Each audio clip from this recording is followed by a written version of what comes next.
Does what you eat matter for your performance at work? Well, the answer is yes. The problem is performance nutrition is treated like it's only for pro athletes, not working professionals. So in this video, I'm breaking down how you can use performance nutrition to fuel your 9 to 5 so you stay sharp and in control when everyone else around you is crashing. Before we dive into strategy, I want to set some expectations. The results you get will depend entirely on your starting point. I've broken this down into 3 scenarios so you can see exactly where you fit in. So first, we have person A. This person eats whatever, whenever. If that's you, we're expecting a large positive outcome as long as your adherence is good. Next, we have person B. You're already health conscious, but you're looking to make your energy a bit more predictable. In this case, we're looking for a small to medium positive. And last, person C. You already take your energy seriously and you're just here for a little bit of fine tuning. For you, the outcome will likely be neutral to slightly positive.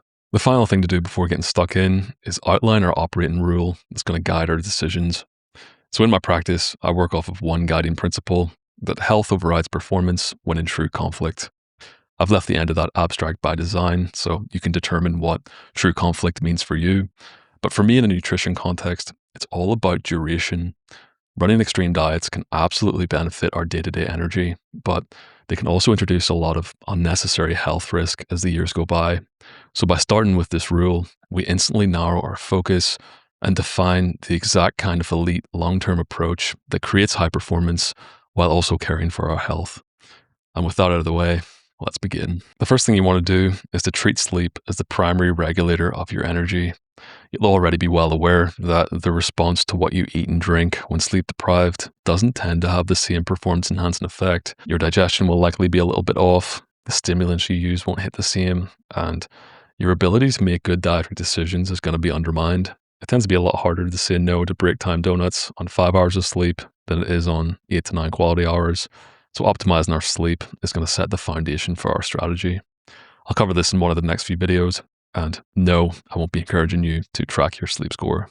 Next, we want to ensure how much actual energy or calories we need per day. Now, in this context, this is more about predictability than anything else. If you have a rough awareness of your calorie constraint, then the chances of you adhering to your usual meals is that bit higher, and that's what we want. Any calorie calculator online will give you an estimate of where your calories should lie. Run the numbers for a couple of weeks based on your goals, and then just course correct if they're too high or too low. We also need to ensure that protein is prioritized. I have a strong bias towards front-loading protein intake to the late morning to afternoon period, and then backloading carbohydrate and more fat to the evening, as that helps me stay full at work without tanking my energy. But this is where you need to experiment to see what approach works best for you. If you find that you operate at a higher level when hungry, then absolutely leverage that. When it comes to meal composition, consistency, and timing, generally I recommend 2 to 3 meals before work finishes that you have at set times. So this might be your standard breakfast, lunch, and a mid-afternoon snack where you're prioritizing protein, fiber, and some fat. You'll be well aware of the foods that give you energy and the foods that take away your energy. So I recommend playing around with meals that you know have at least a neutral effect on your performance. Hydration in the workplace isn't complex. I recommend buying a sturdy, refillable water bottle and filling it up periodically throughout the day with water and salting your food with table salt or low salt. I don't recommend supplemental electrolytes for taking phone calls and typing on your laptop. Now, stimulants is where using our guiding principle is going to be really smart, where health overrides performance when in true conflict. Popping Zins and getting addicted to nicotine just for a slight performance boost is, in my opinion, idiotic. If you're going to incorporate stimulants like caffeine, keeping the timing, environment, and dosing fairly constant is what I recommend. Not today I'm having 4 coffees, tomorrow it's an energy drink and a vape, the next day I'm popping some modafinil. No, keeping it boring and consistent is what's going to be best for our sleep, which we want to protect. The last variable is our work and food environment. Removing yourself from environments that undermine your dietary decisions is probably useful to experiment with. Whether that being eating lunch away from the canteen or not stocking the cupboards with high convenience, hyper-palatable junk if you work from home. Now, this might be one of the variables that will have to be a trade-off if you're early in your career and want to network during breaks, but otherwise I recommend eating alone away from colleagues. There's also a few modifiers that may require you to make situational tweaks to your core strategy. These include things like an unpredictable schedule, sustained sleep deprivation, and high training stress.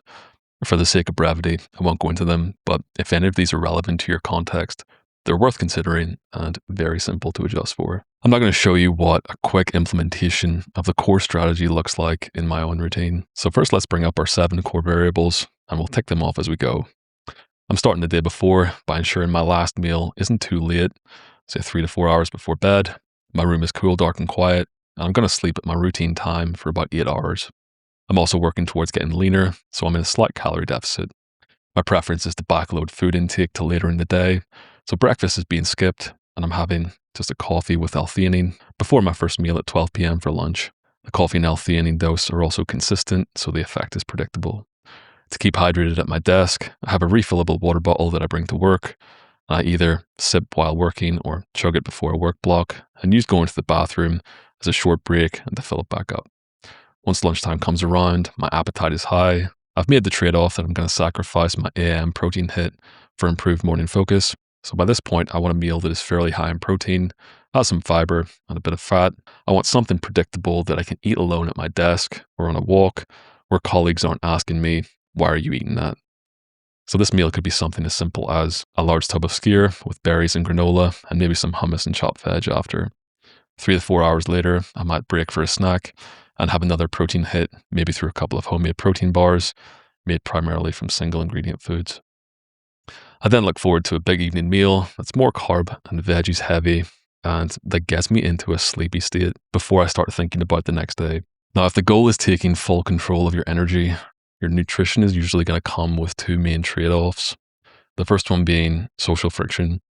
Most work environments normalize drinking alcohol at happy hours, eating fast food, and having sedentary lunches with colleagues. So when you start skipping the midweek drinks, bringing your own lunch, and going for a walk while everyone else hits the canteen, you're going a bit against the grain, so it's normal to expect a bit of initial pushback. And the second one is goal interference. Energy management is typically not an isolated goal. It's generally, I want to fix my energy, plus get lean, plus build a Mike Thurston chest. When you have all these competing goals, prioritizing energy management will often stretch the timeline for everything else. Let me give you a quick example. A client of mine says they want to lose weight quickly, but they also want to stay sharp at work and have perfect sleep. Those are all great goals, but they tend to fight against each other. Aggressive calorie deficits usually disrupt your sleep. Bad sleep kills your energy the next day, and low energy makes you want to quit your diet, eat everything in sight. So if predictable energy is the top priority, the timelines for the other goals naturally need to extend.